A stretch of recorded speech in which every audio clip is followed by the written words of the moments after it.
நமஸ்காரம். நீங்க மிதுன ராசியில பிறந்தவாளா? மிதுன லக்னத்துல பிறந்தவாளா?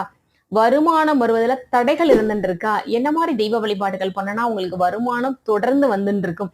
அப்படிங்கிற விஷயத்த தான் பார்க்க போறோம்.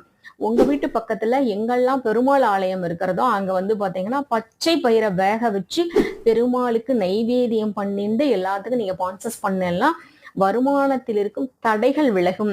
எப்பல்லாம் உங்க வீட்டுக்கு சுமங்கலி பெண்கள் வராளோ, அவாளுக்கெல்லாம் வந்து பார்த்தீங்க அப்படின்னா, முடிஞ்ச அளவுக்கு ஒரு சேலை, ஒரு ஜாக்கெட்டு, மஞ்சள், குங்குமம் இதெல்லாம் வச்சு அவாட்ட குடுத்துட்டு ஆசீர்வாதம் பண்றத ஒரு வழக்கமா வச்சுன்னு வந்தீங்க அப்படின்னா, இன்னும் பொருளாதாரம் ரொம்ப நல்லா வந்துட்டு இருக்கும்.